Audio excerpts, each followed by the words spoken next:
So this is going to be our presentation on creative marketing, and what that means to me is really kind of starting to build a brand around your apartment community.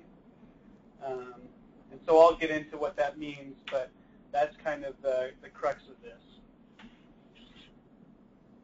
So what goes into this are all these pieces, and this is not an exhaustive list, but I think that these are some really major influence that you kind of take your creativity, work through, and you'll end up with who you are to the public, who you are to both prospects and residents, and that is your brand. I mean, so some major brands out there right now would be Apple, Coca-Cola, things like that, and they're very good at this, and not that we should or even be where they're at. That's not really our business. They're brand businesses, but that's kind of an example of really how big this concept can be. And so we'll kind of use this page right here to walk through all of the pieces that make up what a brand is, and then how to really start to think through the problem for yourself and start to understand what your brand is, what brand is to your property. So the first question to ask is, and it's a very broad one, is who are you? I mean, this is what we're going to answer. I'm not going to give you the answer, but this is something that, we'll try and work through how to arrive at the answer there. So who are you? How do you communicate with your residents? What's your style? Are you funny? Are you straight to the point? Are you very communicative? Are you less so?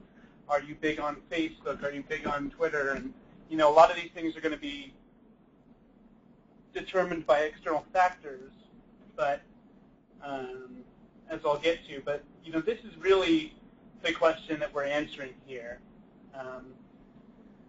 I might speak differently from Lauren and Matt or Aisha.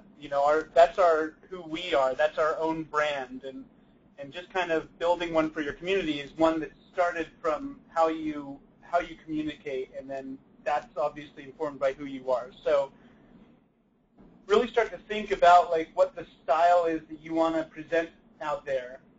I know that some examples, like maybe Chase Village has a lot of memes and funny things like that that might resonate with their students at their property, whereas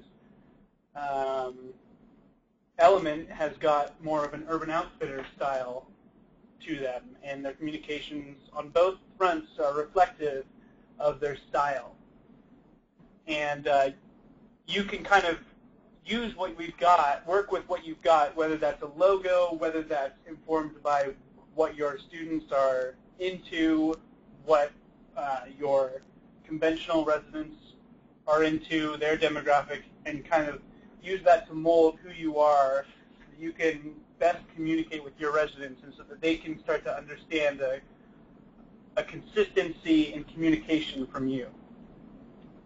So here's a quick example of taking something that is already out there and starting to build a style guide around it. And so when I look at the Enclave, they've got a new logo that's pretty cool. It's very modern looking. And just kind of start picking out things that you notice from it and start using those in your communications. And the idea is you start to build consistency. So what do I see when I look at this logo? We've got some kind of modern colors and shapes, some squares. Maybe we can do squares at an angle like that in our collateral. We can use these three colors. We've got yellow, this kind of teal, and magenta.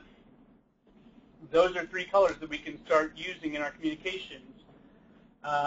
Maybe our text is this gray. You'll notice that all of the text that is on here is all lowercase.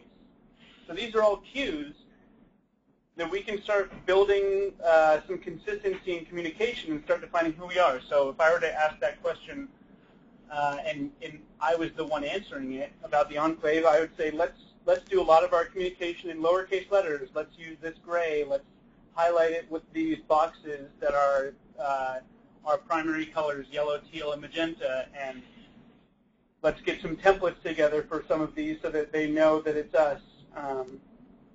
And let's present a modern aesthetic. You can see that there's not really much clutter.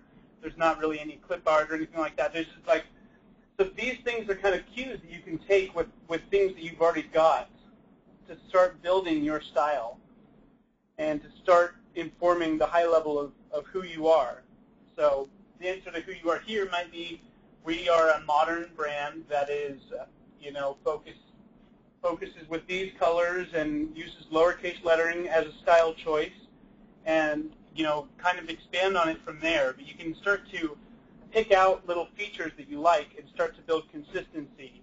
And consistency is what answers who you are, because that's how people are going to piece together what you're about and who you are is all the communications that you do. So have them, they're going to piece this together whether you are guiding it or not. So let's make the choice to really think this through and in our communications and really guide what brand we have. So, once you've started to think through who you are and how you communicate, your style, all of those things, marketing campaigns can play a fun role in defining your voice.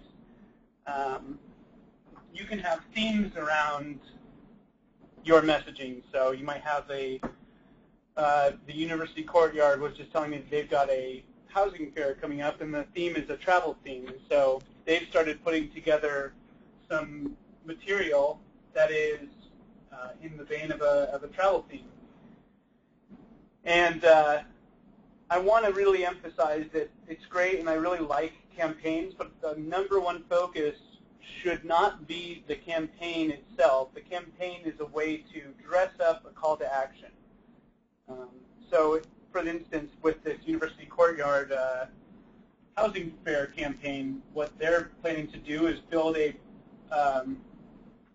boarding pass style brochure.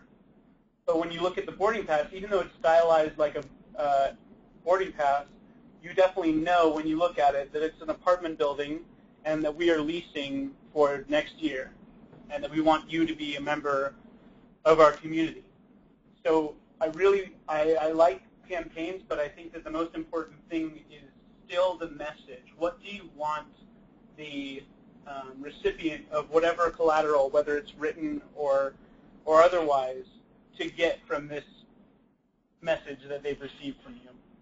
And so, like I said, so around that you'll build a theme, and for both fun and engagement. If everyone were to see the same communications all the time, maybe they start to suffer from not seeing it, and this kind of is a chance to change it up a little bit, and that will lead them to see it more and engage with your calls to action more frequently. So here's one the lodge at Southwest put out at the beginning of their renewal season, and this one is a comic book theme. So this is pretty fun. This is cool. They did a couple others, but I like this one, and I want to point out some reasons why.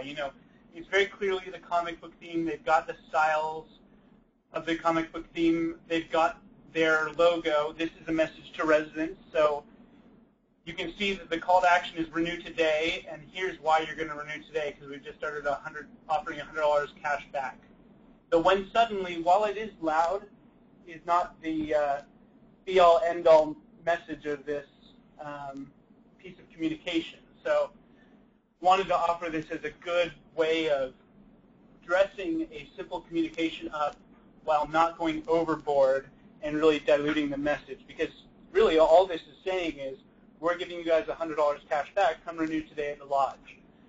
But you get to kind of dress it up a little bit and make it fun, and this is a good example of taking something and making it more fun while still focusing on the main call to action. Renew today, and here's some reasons why we want you to renew today, because we're offering an increased amount of cash back. So in this, once you start thinking through who you are, maybe some fun campaigns to do, you need to start thinking about who your demographic is, and that will start driving what mediums of communication you use to reach out to them. So you will be much more involved and understand who your residents are and who your prospects are, what demographics they're in, and start to think through based on that.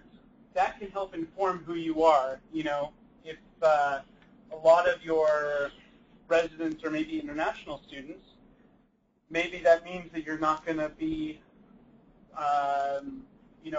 choosing certain aspects of a brand to use. Like maybe you're not going to make your logo like an American flag or something, because that might alienate people. That's an extreme example, but things like that can definitely inform the way that you want to communicate with your residents. You wouldn't see Apple being a much different style company than they are, because they're very much catered towards the buyers of their products. They know that this is their demographic, and their demographic likes this style. So think through what style your demographic is going to resonate with.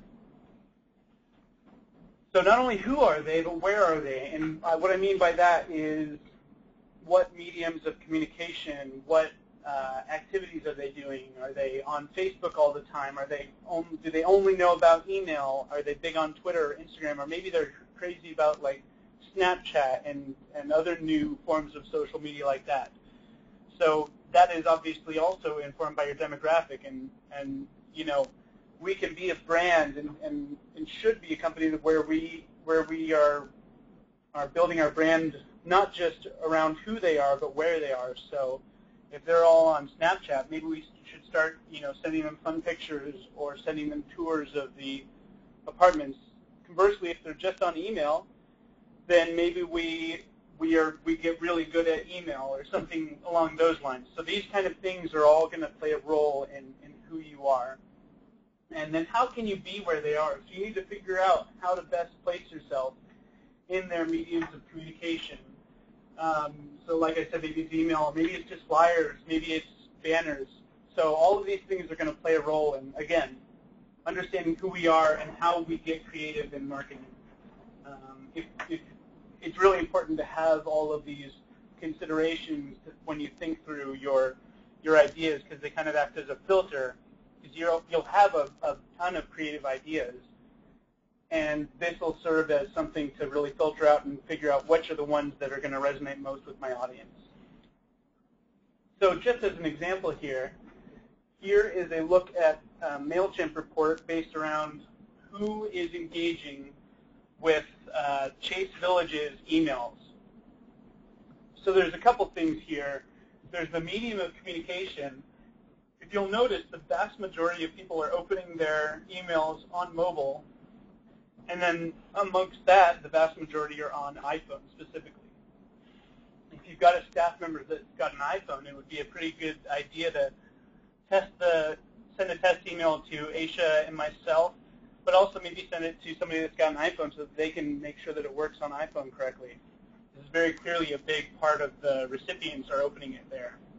So one way to think through how to communicate with your demographic. Additionally, you'll see down here that a huge portion of this list is opening the email and engaging with our email campaign in China.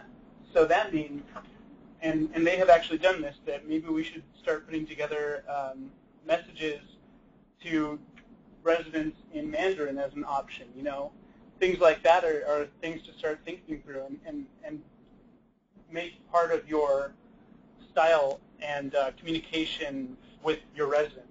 So they've actually since gone ahead and sent an email entirely in Mandarin Chinese that really gets to include this portion of their population that I doubt many other apartment communities are going to be able to cater to like that. So that's a really big competitive advantage for us, and it's just in a style of communication. So wanted to point out, things that can inform you, and also action items to take around this that are really going to place us ahead of our competition. So when it comes to events and engagement with your resident population, use this voice that we've started to walk through and understand who we are. Use that to start informing the events. So maybe for Chaseville, as that last example, maybe we could do a Chinese New Year and cater more to holidays there as well as local holidays as well. That's an opportunity to use events to continue to refine this style and way of engaging and communicating with your audience. And like I said, really cater to your demographic. This is, it's just kind of an area to think through when you go through all of these pieces. When you interact with people, that's when they start to build their idea of who you are. Who is this apartment community that I'm either living at or considering living at? And is that something that I want to be a part of? Because it's not just your identity. They'll start to build it as part of their identity. If they live in an apartment community with a poor reputation and poor communications, then all of a sudden they're kind of going to maybe make jokes about it, and you kind of lose control of it. Whereas if we're proactive about being good about the style and mediums of communication and on top of the other parts of the awareness of us, we really get to be a fun place to be and be something that might generate word of mouth and other means of traffic like that. So I'm going to wrap this up. Not too long of a presentation. Want to open it up for questions if you guys have any, so let me know. Okay, great.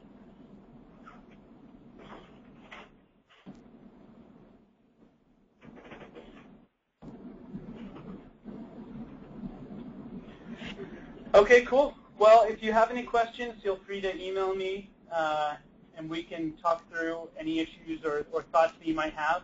I want to thank you for watching today. Okay, thank you.